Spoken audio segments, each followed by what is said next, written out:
G'day, just going to talk to you a little bit about outfitting. Just by changing the seat you can make a huge amount of difference.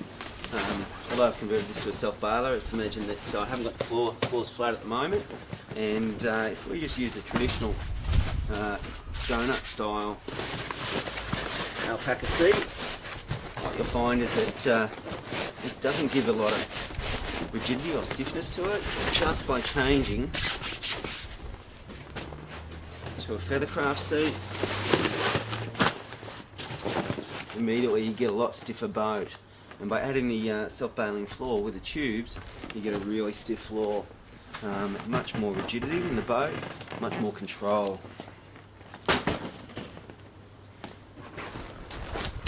So here, tubes are pumped up, seats pumped up, and you can see, really stiff boat. Put it up on its edge, it's going to hold that edge. In terms of the floor, you'll see here just how stiff, by having the tubes, it makes it. If I release those tubes, you'll see the difference. And that's going to make a difference when you're punching through waves and holes. Having a stiff bow will also allow you to surf waves and get across ferry glides and crosses and high crosses. Now if I bend it, you can see the difference. Okay, without a floor in there, with that just deflated, you can see that it's wanting to start to bend. I'll just demonstrate the height difference that the self-bailing floor makes, and also in terms of having a Packrafts seat. You can see here, I'm sitting quite low, great for centre of gravity. Not so much good in terms of control and power and edging ability by sitting so low.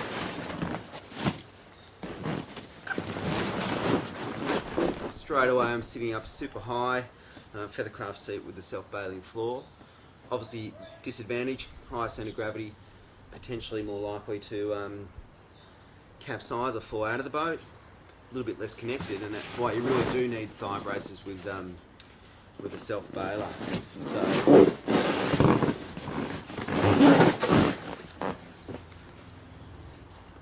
just demonstrate the difference. If you don't have this third attachment point, you can move your knees and hips quite a long way before it really engages the boat. Just by that small addition of the third attachment point.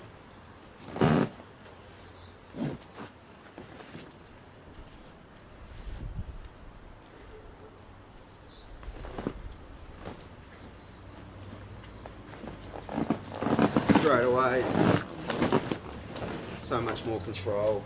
And you can see here too, we actually set it up so that we can very quickly and easily crank up the backrest. We're using kayak backrests, and found that they actually make a really big difference, really get your weight forward, really connect you to the boat. You can see straight away that you're really well connected, lots of control, makes a huge difference, really well worth doing. Certainly thin 50mm straps, exactly the same situation. It's a couple of different strap systems. So we've got these lightweight 50mm ones for I suppose more sort of expedition style trips, but we're always running a third attachment point. We find that makes a huge difference and gives a lot more control. You can see here the difference in bulk and weight too. So this is the air thigh strap system. So yeah, really for roadside sort of runs. And then you've got just this little 50mm one.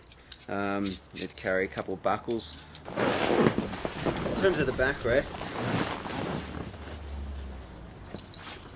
this is probably my favourite design, and it's just, these have all worked out differently just because of the way where different attachment points were.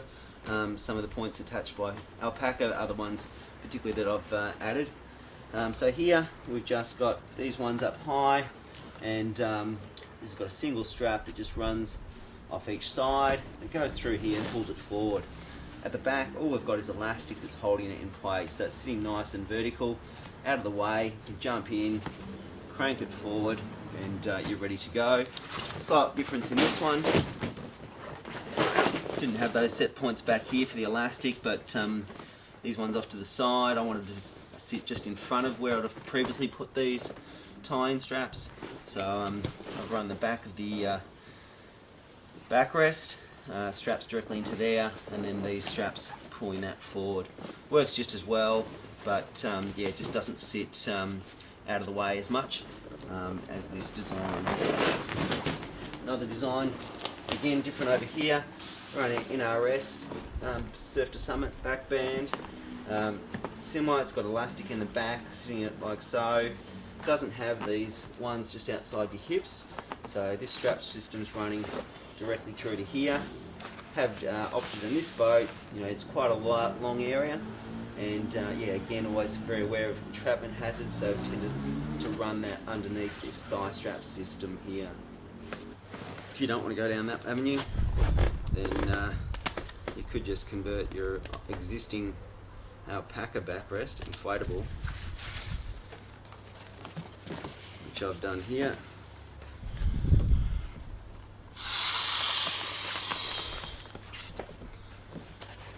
Now, in order to make it strong enough, I have stabilised a little bit of Velcro and so forth to put it in place. But essentially, that's going to sit behind me.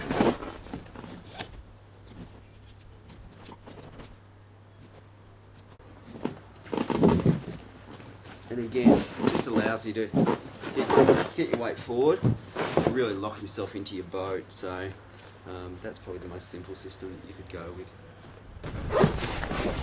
But I certainly encourage you to just move that a little bit further forward to lock yourself in the boat.